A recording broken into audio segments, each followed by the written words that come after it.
What's up, DGF Nation? We are back. The NFL draft is right around the corner, and this draft is going to decide jobs in the NFL. It's going to define entire franchises, and for some teams, a bad pick could even set them back 5 or more years. There's coaches that could be on hot seats. There are NFL teams that are under more pressure than others in this year's draft. And what happens if they miss? What happens if they don't pick the right players? Not all pressure is the same. Some teams, it's going to be about survival. Other teams, it's going to be about a Super Bowl window that could be closing. Others, it's about coaching staffs. Big time decisions here in this NFL draft coming up. And we're going to talk about these teams that have the most pressure. But once again, I'm your host, Brad Fowler. Joining me as always, my co-host, Alex Higdon. Alex, teams under pressure, man. And I think, look, there's a lot of teams in a lot of directions that we're going to go in. Initially, when we talked about doing this episode, Alex, I wasn't sure if this team was going to make the list, but the more I thought about it, I want to start at the top of this draft with your Las Vegas Raiders, because I think with the number 1 pick here, we know it's going to be Mendoza. It feels like a safe pick, but we know historically there's a lot of times where these number 1 picks don't work out. It's not just the biggest pick in this draft. It's also the most dangerous pick in this draft because they've got the number 1 pick, obviously. Very good player. We've talked about him. We broke down the tape. If you guys haven't heard that, go back to our last episode. We kind of went into detail on his game and what we think of his game. He's not Caleb Williams. He's not Drake May. He's not an Andrew Luck type prospect. There's no guarantee this guy is going to be a star. But when you take a number 1 overall pick with a quarterback, you're not just drafting a player, you're tying your franchise to this guy for the next 5, maybe 7 years. And we've seen what can happen when it doesn't work out. So I think because of that, there's a lot of pressure on this pick to work for the Raiders. Let me speak as a fan first. So I'll say this. I'm not too worried about anything. Like I don't really care. Like, it doesn't matter to me because I've never been happy about a GM and a coach together for the first time until now. They've either had the GM or they had the coach or they had neither. This is the first time I'm happy. So if they fail, I'll be like, all right, they failed, but they did the right thing. They didn't do anything. They didn't do anything wrong. They got the best quarterback in the draft. They got the best quarterback in the draft set up to succeed because he's only taken 5 passes under center. So they got Kirk Cousins to get the offensive line right, to have him practice and do what he needs to do. So if it fails, I look at it, and I know that most teams won't look at it this way. I look at it like, no, they did what they were supposed to do, but it failed. He just wasn't good. Yeah, I think that's fair. And look, that doesn't actually sound like a fan. That sounds like an analyst, Alex, if I'm being fair, because most fans aren't that logical about this type of situation. But I think you're right. I think this is the obvious pick. And if it doesn't work out, it doesn't work out. And I think they've done just about everything they can to try to set him up for success with an offensive coach, with a guy who runs a system that he should fit into nicely, trying to bring in a decent free agent class to try to bolster this roster around him. Now, the remaining picks in this draft after Mendoza are also going to be important because you'd like to see the Raiders hit on some of these picks to also add some pieces to this roster, not just on the offensive side around him, but on the defense to just help this team out in general. But like I said, this is an important pick, and this is kind of low-hanging fruit. I get that. But I think this pick is important because we've seen when you take a guy, number 1, it doesn't work. There's that 1 to 3 year window where you're kind of evaluating the player and hoping it works. And then you have the year 4 and 5 where you're not sure, are you going to sign him to an extension? And then if you sign him to an extension and he's not the guy, that can really backfire. We've seen that with Tua. We've seen that with Kyler. We've seen that with some guys recently. And then you get into the 6-7 year window here where you're kind of digging out of the mistake and you're bringing in bridge quarterbacks and you're hoping to draft another guy to replace him. And it can really become a pick that can set your franchise back. But I'm not saying that'll happen. I think Mendoza has all the chances in the world to be a really good player. But, like we said, he's not an elite prospect. He's a B+ prospect, right? He's a good player, maybe an A- prospect, but he's not an elite prospect, so it's going to be fascinating to see. Okay, so here's a team that I have, Brad, and it's not one of the teams that are typically at the bottom. We've seen the Colts recently come out about Jalen Hurts and how he's being looked at. I hear people say, oh, we didn't hear from the team. No, it came from the team. It came from somebody within the organization. Maybe it didn't come from the coach. It came from the GM. Maybe it didn't come from the GM. It came from ownership. It came from somebody within those inner hallways. It didn't just come out of nowhere. That's not how these stories, from someone inside the brain trust of the Eagles. Now we have to wait to see what they do with AJ Brown, because obviously there's some changes that go on with AJ Brown after June 1st. Perhaps they trade him to, I guess, perhaps the Patriots. You hear certain things from the coach, you hear certain things from Jalen Hurts. But there is something rumbling there with the Eagles. We just don't know what it is yet. Yeah, where there's smoke, there's fire. And I think you're absolutely right. There is way too much noise coming out of the reporting in Philadelphia right now to tell me that there isn't some truth to this. I completely agree with you. And I think the kind of pressure that the team is facing going into this 2026 NFL draft, I think it's largely based on the fact that this team is in a win now window with what Howie Roseman has done, the aggressive nature and how well he's hit in the draft, some of the free agent moves he's made in the last couple of years to make the roster what it is. But they've had a lot of locker room turnover. They've lost some key players here. And this is kind of a key crossroads right now, not just with Jalen Hurts, like you mentioned, but with the rest of the roster having to patch up some of those holes that they've lost in free agency and to try to keep this Super Bowl window open, right? So I think the Jalen Hurts thing, though, to your point, I think is really, really interesting. And this definitely isn't the kind of quarterback class that you would expect the Eagles to pull the trigger on a guy. But I'll be really interested to see if they take a flyer on a guy at some point in this draft. That'll really be telling, because I think you're right. I think there is some pressure here and some tension surrounding Jalen Hurts. Last season, the lack of a deep playoff run, losing to the 49ers in the wild card, I think it's all kind of led to some speculation that Howie Roseman might be looking at possibly replacing Jalen Hurts here, because this is a team that operates quite differently than most franchises. This is a team that is not afraid to pivot off of anybody. This is a team that fired Andy Reid, right? A Hall of Fame level coach. This is a team that pivoted off of Carson Wentz quickly. This is a team that has no problem moving off of veteran players, moving off of key players, coaches, you name it, to make changes that they think are necessary to win. So I do think there's a lot of pressure on a team that should be in the mix in the NFC, but I think there's some pressure to fill some of these holes and to keep that Super Bowl window open. And I think there's also the added pressure for Jalen Hurts to have a kind of a bounce back season here and prove that he is the guy that they want going forward. I want to shift to a team that's in a different situation, but also is facing a lot of pressure. And that's a team with the number 2 overall pick, the New York Jets, because this is a team that feels like every April, Alex, we're talking about them in rebuild mode.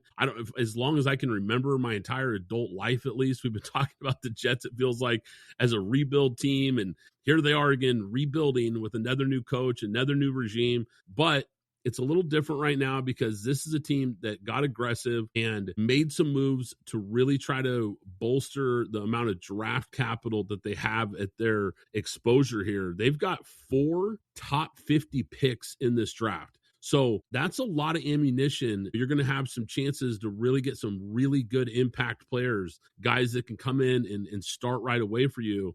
I think that's a lot of pressure to get these picks right because, look, you got rid of Sauce Gardner, you got rid of Quinnen Williams, you got rid of some key players here to try to get younger, to try to bring in some new talent. Now you got to cash in. Now you got to hit on these picks because I think the other part of this pressure is not only just the GM, but the coach. Look, it was ugly for Aaron Glenn last year. It was pretty bad. That season did not go very well. I didn't think people were expecting a Super Bowl, but I also don't think people expect them to be picking number 2 in the draft and having one of the worst seasons in the NFL and being the first team in NFL history to not record an interception when you bring in a guy who's a defensive-minded coach. So it really went off the rails for the Jets, and I think another really ugly, awful season like that where they're picking in the top 5, he could be in trouble, and they could be suddenly looking to change things again in New York. So I think this draft is important because they need to infuse this team with some young impact players immediately and start this rebuild off right. I'll start with the defense. The offense is a mess, but defensively, T'Vondre Sweat, David Onyema, Demario Davis, Joseph Asai, Nashawn Wright, Minka Fitzpatrick. I think those are very good players. Obviously, Minka Fitzpatrick is probably in T'Vondre Sweat. He just needs to, get himself back to where he was his rookie year. And Minka Fitzpatrick, he may be past his prime and on the back end of where he was with Miami before and then the Steelers. But I think the defense I think will be okay. It's going to be offensively. They don't have any wide receivers except for Garrett Wilson. They might have a tight end.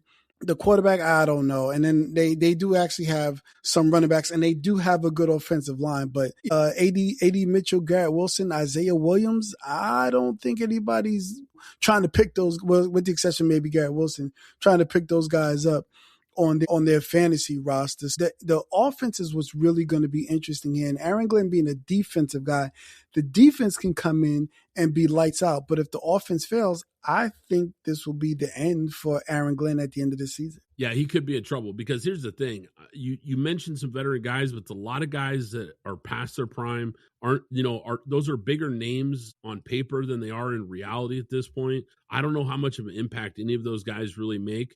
And like I said, I think the only way you sell hope to your fan base to bring this kind of full circle is by hitting on some young draft picks. I think if you hit on some of these draft picks, like I said, 4 picks in the top 50, if you can add 2-3 guys, ideally 4 guys out of those picks that are impact starters, even if the record isn't great in the win-loss column, maybe you can kind of sell the fan base some hope that, like, look, we're starting this rebuild right with some of these young, talented guys. Because the problem is I think the team is going to be pretty mediocre again, regardless.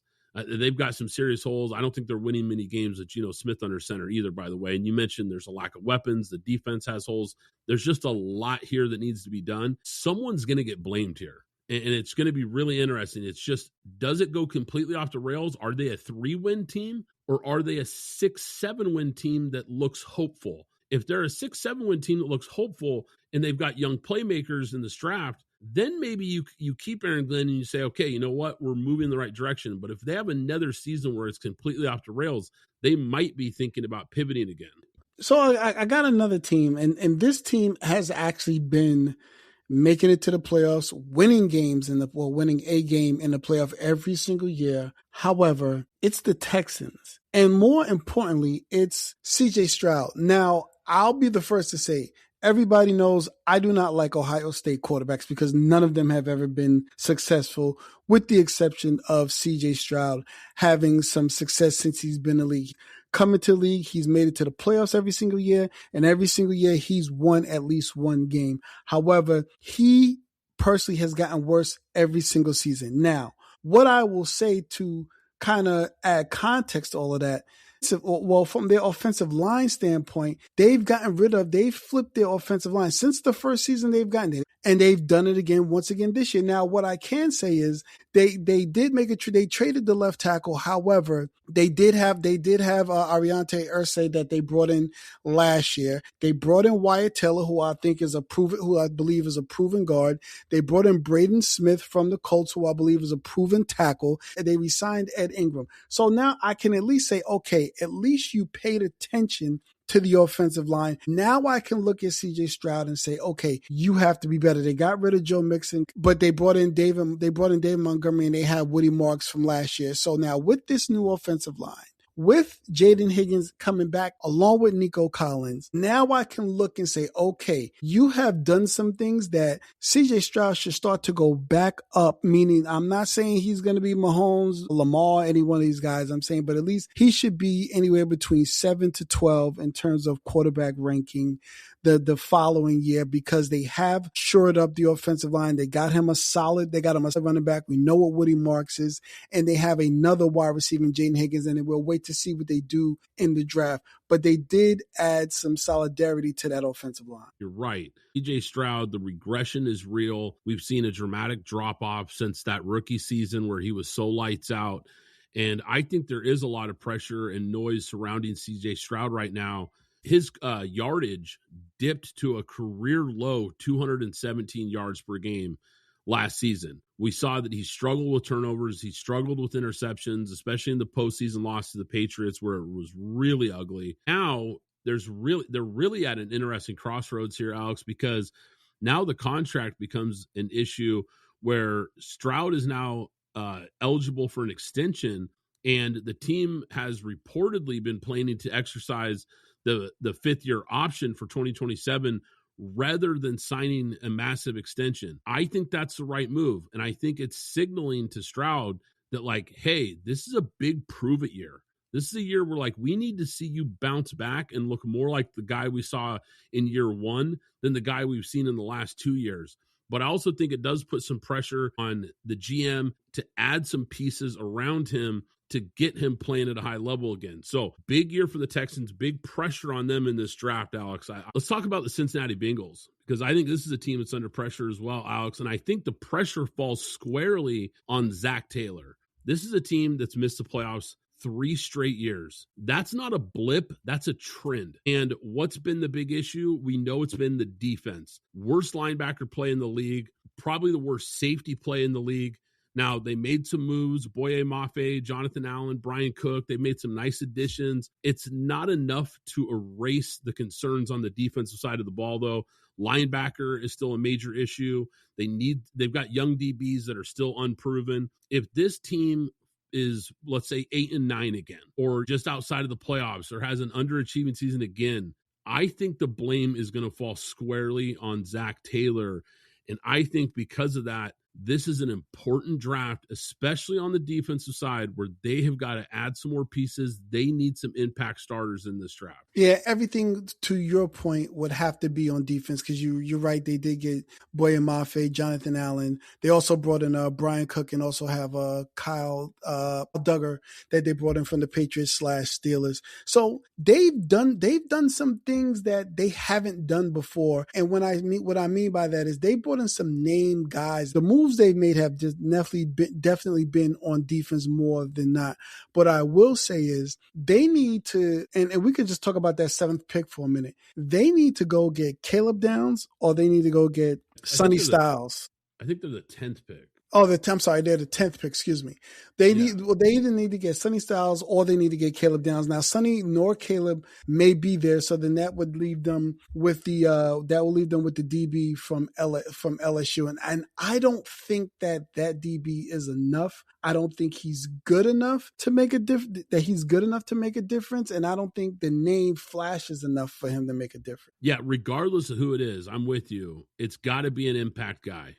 Whoever it is, it's got to be an impact guy. And I think some of their mid-round picks, with the depth in this class, there's still going to be some really good players in those rounds too. So they need to hit on some of those guys too and you don't need to be, first team all pro, but you need to be an impact starter. You need to be a guy that can make a difference. And I think they've got to get a couple of those guys in this draft. I think there's a lot of pressure for them to bring some balance to this team so that they're not having to beat everyone 35-32 every Sunday. So I like to talk about the Baltimore Ravens. Now they've done a lot. They've done a lot of changes, and to Lamar's credit, he's shown up for early workouts at that. We know Rashard Bateman. We got Zay Flowers. We know what the offensive line is. The defense is pretty much the same on stat, with the exception of they brought in Trey Hendrickson. So hopefully he can provide a consistent pass rush, and then we'll wait to see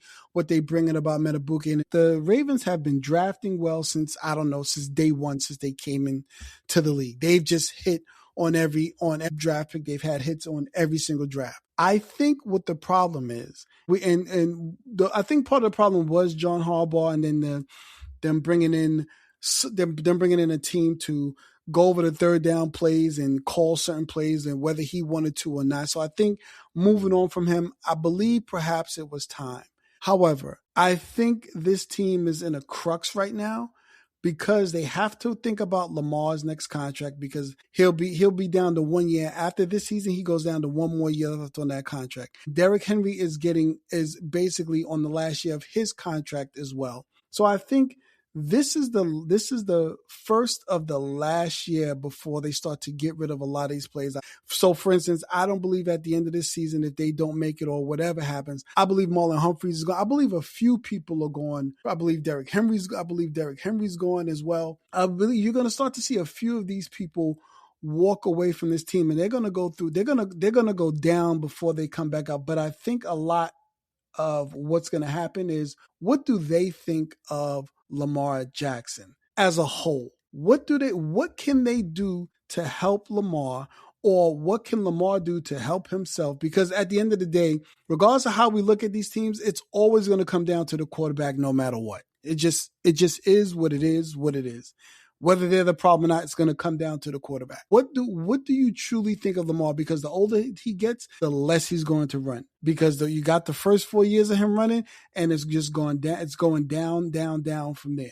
So you have to figure out, what are you going to do to protect your quarterback, and are you going to re-sign him for another 4 to 5 years? Now, you said something about the Baltimore Ravens when it comes to the draft, because for the longest time, the Baltimore Ravens were the gold standard in April for years. Great drafts, which felt like year in and year out.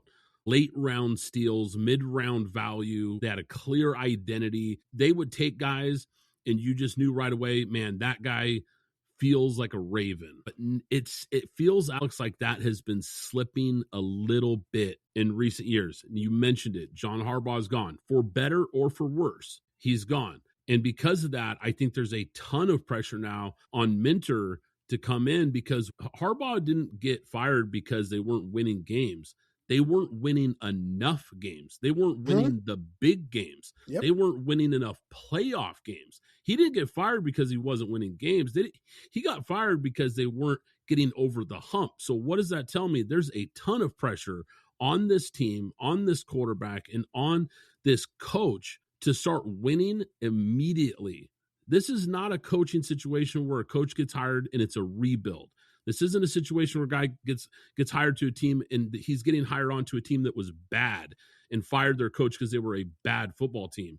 This is a coach that's getting plugged in, replacing a guy who had been there a long time and had a lot of success. So there is absolutely a ton of pressure on this team. And when it comes to the draft, they have had fewer late round hits. I feel like there has been a shift in identity. I feel like the pipeline is starting to dry up a little more than we've seen. And I think they have some real holes on this team. There's been an exodus of some real talent. Tyler Linderbaum is a huge loss. Isaiah Likely, Charlie Kohler. Look, those are valuable players for this team, and at a valuable position at tight end, which is an identity for them. Once again, their identity has always been big jumbo personnel, 12 personnel, 13 personnel, right? It's something that they like because they can run the ball out of that formation, but also because Lamar likes to throw to his tight ends. He likes to throw over to the middle. So they've got some serious holes. The interior of that offensive line is bad.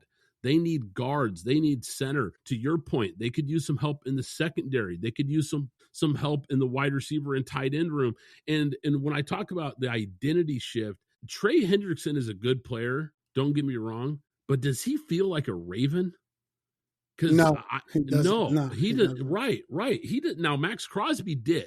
Did. So I understood why they originally were in on Max Crosby, because he felt like a guy who fits what the Ravens want to be. Trey Hendrickson is essentially a DPR and a finesse player in a lot of ways. And look, I know that's about as mean of a thing as you can say about a defensive guy, but let's face it, he is. This is a guy that doesn't want to put his face in the fan. He doesn't want to mix it up against the run. He really is just looking for stats. He's looking for sacks, and he's good at that.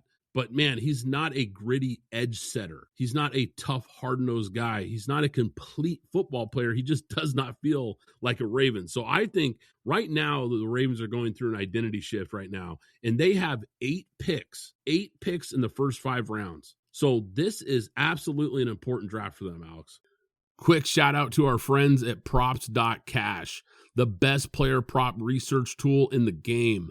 Props.cash lets you scan thousands of props across sports books to quickly spot the highest value opportunities. You get real-time injury and lineup intel, advanced filters to find exactly what you're looking for, and even correlated player props so you can see what tends to hit when a player goes over their line. They cover NFL, NBA, MLB, NHL, college football, college basketball, and the WNBA. It's legit next level prep. If you're serious about betting smarter, go to props.cash and use code PGF25 for 25% off your first month. That's code PGF25 for 25% off your first month at props.cash.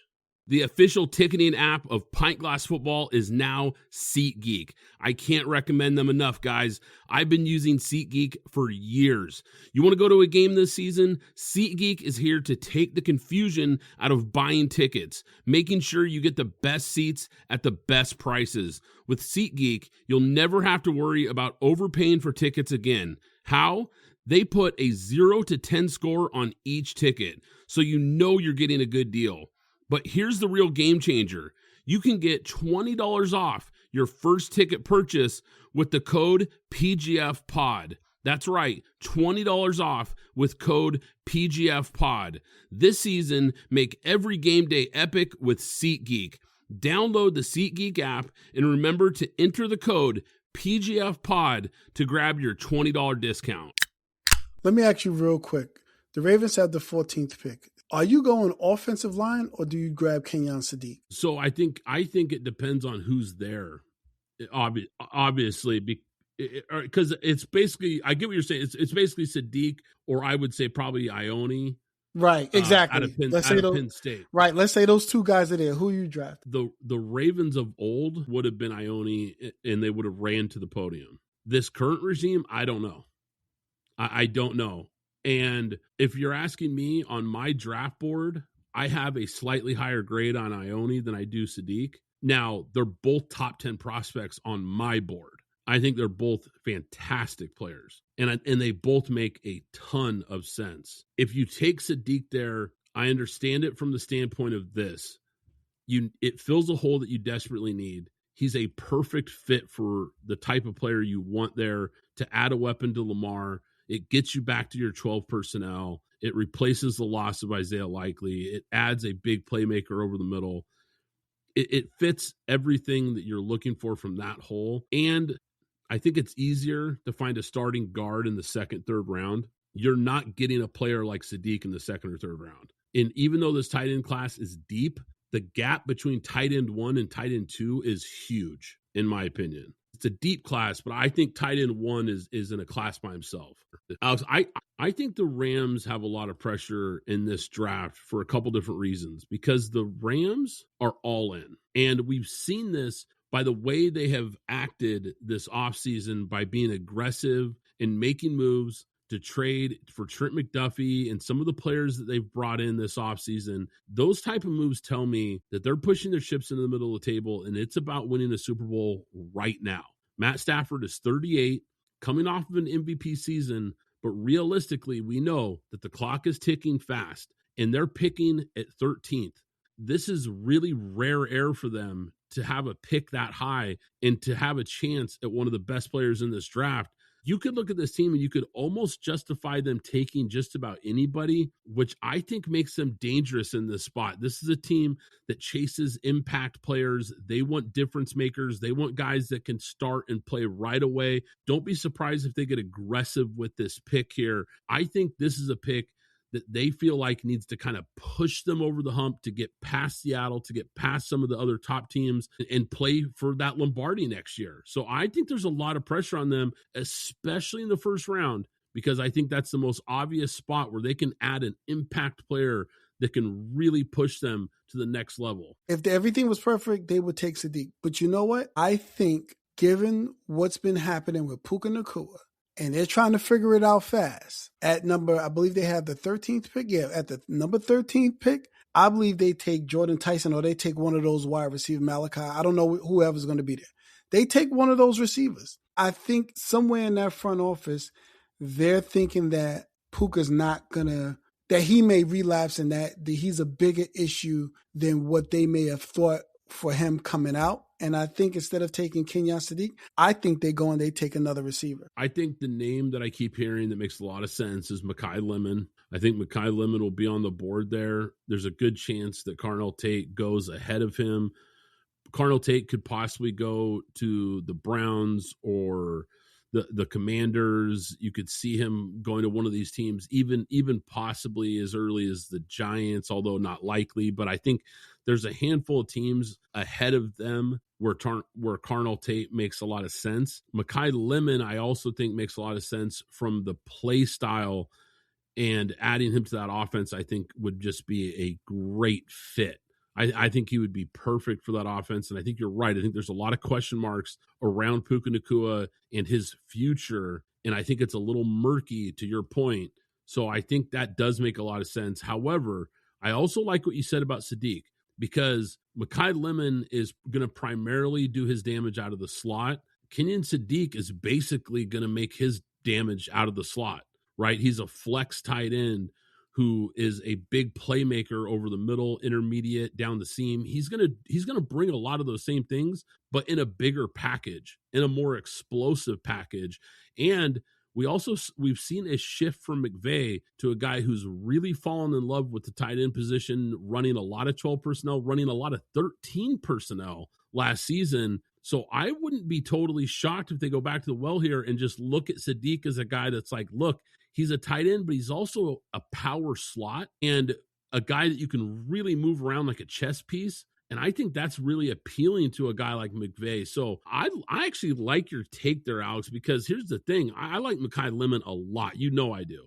But I've got Sadiq with a higher grade. And if they're both available, there's a chance they go Sadiq. And I haven't heard anybody bring him up when it comes to the Rams. It seems like everyone's talking about Mekhi Lemon. So I like that, Alex. I think that's something to watch here if he's available. Okay, Alex, how about another team that's under pressure, the Miami Dolphins? Now, you're probably thinking, okay, the Miami Dolphins, they're going to be terrible. Yeah, they probably are. But this is one of the most fascinating teams in the draft, because we saw that this is a team, brings in a new coach, new regime, get rid of the quarterback. They get rid of their top receiver in Jalen Waddle. They're making all kinds of moves. Tyreek Hill is gone. They have clearly ripped this thing down to the studs. They've tried to get as much draft capital as possible to try to rebuild this thing with their new coach and new regime in place. They have 7 top 100 picks in this draft, which I know that sounds great, right? For a team that's rebuilding, it's perfect. But it also means there's no excuses and there's suddenly a lot of pressure to hit on these picks. This is a full reset.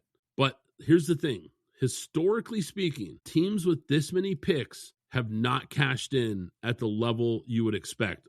Most teams in this situation have only hit on about 40% of those picks at best. They need to hit on some guys with all these picks, Alex. Best case scenario is they get at least 3 guys, but ideally 4 guys out of those picks become impact players that you can build around right away. Because if they don't hit on what I would say at least 4 of those picks, I think this rebuild stalls immediately out of the gates. So I like the way Miami's set up. Let's just talk about the first 3 rounds before we get to 4 and 5.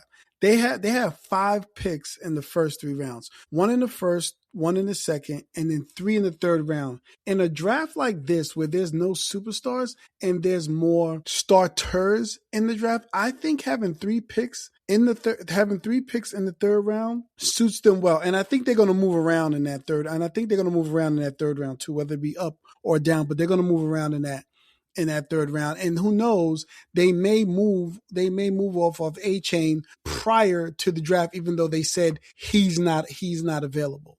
So I like what Miami has done. Now, I'm not too sure about who's in charge, but if we're just talking about the setup to rebound and come back with the way that they've set themselves up with a quarterback for the next 2 years, for this year, and then obviously next year as well, and then the picks that they have, I think that I like what I see from Miami. Again, just the setup. I don't know who's choosing or who's picking anything, but just the setup. I like the way that Miami's set up to go into the next drafts, to go into this draft and 2027 draft. Oh, don't get me wrong. I love the way they're set up. To the point of the pressure conversation is now you got to cash in, right? If you're going to move Waddle, you're going to move Tua and all these guys. If you're going to clean house, now you got to hit on these picks. You did a great job acquiring all this capital, but now you got to make it count. I think that's where the pressure comes in.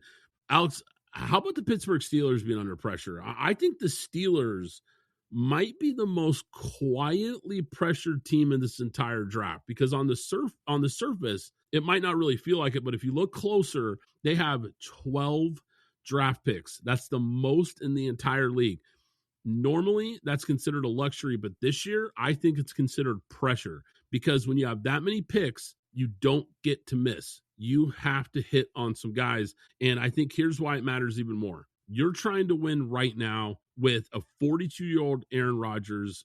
We don't know for sure if he's coming back, but signs indicate that I would think so. Either way, it's a very small window here with an aging quarterback. So I think this draft has to do two things at once, which makes it tricky. And I think it ramps up the pressure. You need guys that you can bring in to help this team compete immediately. And you have to hit on some guys that can set you up for the future after Rodgers. That's a tough balance. They lost Isaac Seumalo, so they need a real guard up front. They've got DK Metcalf and Michael Pittman Jr., who they brought in. They could absolutely add a wide receiver 2/wide receiver 3. Secondary, they made some nice moves, but it's a lot of one-year deals, so there's not a lot of stability on the back end of the defense. Linebacker has some talent, but there's some depth issues there. Defensive line, Cam Hayward, the guy's been great, but he's 37 years old, so we know his clock is ticking. There are some big questions about this team going forward, and now you've got a quarterback class that isn't great. So if Rodgers doesn't come back, do you reach on a quarterback? Do you wait and take a flyer on one of these guys? Do you stockpile picks for the future? I mean, they've got a lot going on here in Pittsburgh. And like I said, with 12 picks, they've got to make some difference-making picks in this draft, because also you've got a fan base that is really growing restless with the success that they've had. A team that hasn't had a losing season in forever. Tomlin walks away. Now you bring in McCarthy, not the most popular pick in Pittsburgh for head coach. I think the pressure is on him immediately, because if Tomlin wasn't good enough, a guy that had never had a losing season and basically got you to the playoffs essentially every year, if he's not good enough, I think the pressure on McCarthy is huge for them to win and make some noise immediately. And I don't know if those are realistic expectations. Well, with the Steelers, I'll say this. It begins and ends with one move. Is Aaron Rodgers coming back or not? That's it. All the moves that they've done, getting Jamel Dean, bringing in Darnell Savage, signing Asante Samuel, trading for Michael Pittman, all of that's great. If you're not bringing back Aaron Rodgers, and it doesn't matter if he does well, if he falls, it doesn't matter. If you're not bringing in Aaron Rodgers, everything you've done is for no reason. And Mike McCarthy's just going to be sitting there, more than likely developing Will Howard to be the starting quarterback between him and Mason Rudolph, because the team is going nowhere without Aaron Rodgers. Without Aaron Rodgers, they go nowhere. Whether they go 8-9 or 9-8 or 10-7, I think that's the best they'll do either way. But I don't think they're going anywhere unless Aaron Rodgers says, I'm coming back. I've got one more team I want to get to. I feel like we had to talk about this team. It almost feels mandatory. The Dallas Cowboys. Look, this is a team that always has some level of pressure, right? I think when you have the star on your helmet, there's always some level of pressure. But I feel like this year it's a little different, because this team has 2 first-round picks, high expectations for this team to kind of get back in the mix. This is a team that we've seen clearly has the firepower on the offensive side of the ball to make some real noise. The defense was what held them back last year. It was historically bad. They've made some moves on the defensive side of the ball. They've shook some things up. Obviously, they made the Micah Parsons trade. They've made some free agent moves, but they need more help on that side of the ball. They need young, cheap, impact defenders in this draft. And with 2 first-round picks especially, they have a chance to bring in 2 impact starters right away that could really, really help this team kind of take that leap and get back into the mix, get back into the playoffs. Because if they don't hit on these two picks, if we come back a year from now, 2 years from now, and we're looking at this draft and say, man, Dallas whiffed, then it's going to be the same story, and we're going to look back and say, yeah, they're a good team, but another early exit, another team that is just kind of wasted another year of Dak Prescott's prime, because you've really got, about a 3-year window right now, I'd say, with Dak Prescott really at the peak of his powers. You have got to cash in and get this team up to a championship level right now, because your time is slipping through the hourglass for him as we speak. I believe that the Cowboys are going to win this division. I like what the Cowboys have done. They've made several trades. They traded for Rashawn Gary. They traded for Kenny Clark. They traded for Quinn. They signed Kobe Durant. The offense is pretty much set. They kind of got their offensive line set. We'll talk about Tyler Guy at a later date, but pretty much the offense is set. And then with the defensive people that they've brought in, they look good. And they have 5 picks in the first round, 2 in the first, 1 in the second, 2 in the third. I think if Dallas hits on the draft picks that like they used to, I think Dallas is going to make the Super Bowl either this year or next year. And that's my hype on them. That's how I have them hype. I believe that Dak is getting mature and he's reaching his peak at the right time, that the team is coming together and they're pushing everything to the table to bet on that they can make the playoffs with what they're doing with their defense. So I say this year and next year, these are the 2 years. So with or without George Pickens, these next 2 years, they're going to be in the Super Bowl in these next 2 years. Wow. That's a hot take. Man, oh man. That's about as hot as it gets. Predicting a Super Bowl for a quarterback who historically has the worst playoff record in NFL history to suddenly go on a Super Bowl run. That's pretty bold, Alex. I'm not going to lie. That's a hot take right there, man. I'm not going to get on that boat with you on that one. I think this team has a lot of pressure, though. And I do think, to your point, I do think Dak is in this window where he's really in the prime of his career. And we saw how good the offense can be with him operating under center. The defense really held him back. And to the point I made earlier, I think that's why these first couple picks, and like you said, they've also got some second and third round picks here that they could definitely hit on as well that could help this team. But I think especially those 2 first rounders, I think they've really need to hit on those guys. They need some guys that can start for them right away. Guys that can start and really help them. I think both picks more than likely will be on the defensive side of the ball. I think they'll address the secondary, either at corner or safety, and I think they'll probably address the defensive line as well. I think in the second and third round, you probably take one of these linebackers that we talked about. It's a really good linebacker class. They could use one of those guys as well. They've done some nice things to upgrade the defense, but there's still a lot of holes to be filled, and I think this draft could really go a long ways. And to your point, if they are going to make a deep run, if they are going to bounce into contender status, it starts in April. Because I think if they're going to get there, it's going to be because we're going to look back and say, man, they added fill in the blank and fill in the blank, and look at where they are now. So I think there's a ton of pressure on them to get this draft right. All right, that is going to do it, PGF Nation. Hope you enjoyed this episode. Guys, do us a favor. Hit that like button. Hit that subscribe button. Make sure you're following the show so you don't miss out on any future episodes.